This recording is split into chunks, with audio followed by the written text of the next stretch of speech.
presentation, it's just me. And my husband, Arik, is over there. Arik, raise your hands so everybody sees you. Arik and I have been married for 37 years. We were married after his injury. We have 2 daughters and 3 grandchildren. On May 10th, 2014, my husband, Arik, and I entered a long, dark tunnel after a careless driver rammed head-on into Arik's car as he was driving his mom home. As a result, Arik, whom as some of you know was already a paraplegic due to a war injury over 40 years ago, broke both legs and his collarbone and spent 2 years mostly in bed due to a pressure sore that developed because doctors and nurses in the orthopedic ward seemed not to understand the needs of an SCI patient in his situation. It's been 45 months, 2 surgeries, and several crises since the accident.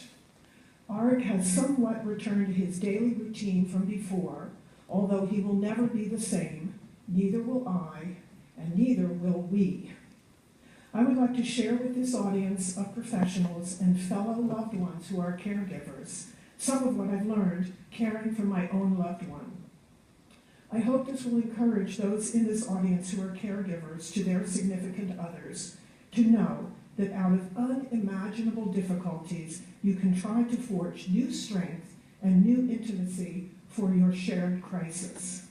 As many of you are medical professionals, I'll begin with the relationship between a patient's loved one, caregiver, and the medical world. I learned to speak truth to power, in this case, to medical professionals. Caregiver spouse, you are your loved one's chief advocate. As a longtime paraplegic, Arik knew he should have been more insistent when asking what could be the negative outcome of external fixators for broken legs. But it was too short a trip from the emergency room to the operating room on the night of the accident, and we weren't exactly focused. Sure enough, the next morning after the surgery, there were the fixators sticking out of his legs. The medical staff seemed to have ignored the basic fact that immobilization in SCI individuals can lead to pressure sores, which can lead to infection and even death. Or possibly a staffing shortage in the hospital where we were meant that they could not pay attention to it. Or they knew it all along and still decided this was the best option. In any case, for Arik, this led directly to a life-threatening bed sore, complete with MRSA and osteomyelitis. Prolonged time in bed also led to respiratory difficulties due to his pre-existing asthma, which led to extensive use of steroids, which led to a breakdown in his immune system, which led to shingles, diabetes, and clinical depression. His constant level of pain, even in his paralyzed limbs, led to increased use of prescribed painkillers. I wish that I had listened more closely to what Arik already knew when this whole thing started. I wish I had educated myself at the beginning. If I had, I would have given no peace to the medical staff to do what Arik knew was right. I will never make that mistake again. In light of the above, I encourage those caring for their own loved ones to acquire your own expertise and be prepared to discuss your concerns openly with medical staff.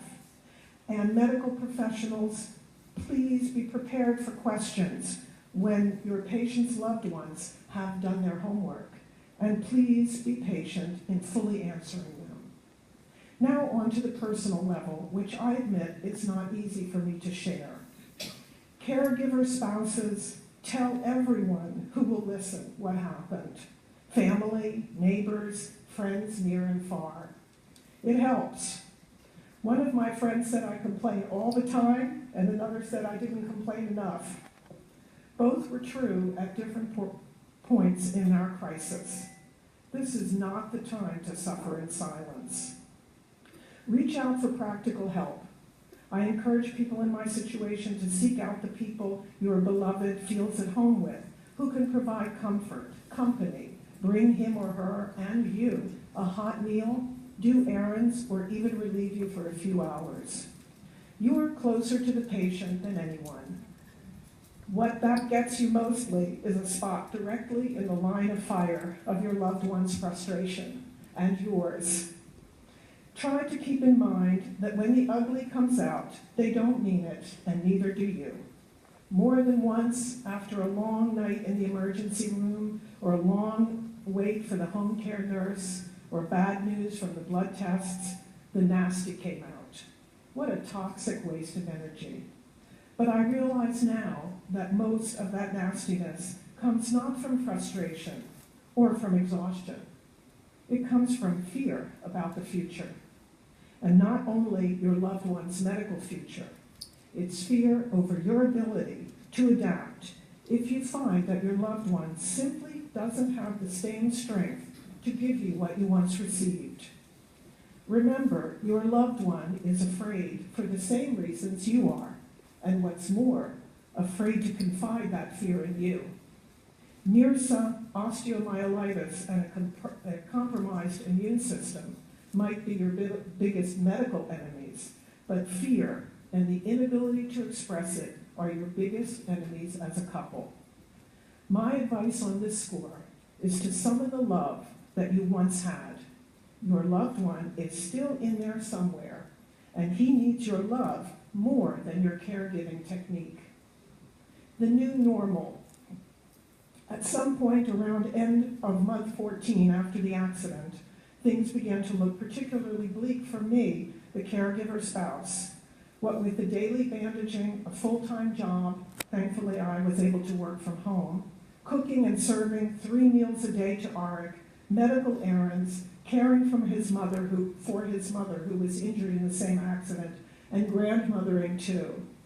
Some days it just seemed like too much, especially to keep pretending on the outside that everything is fine.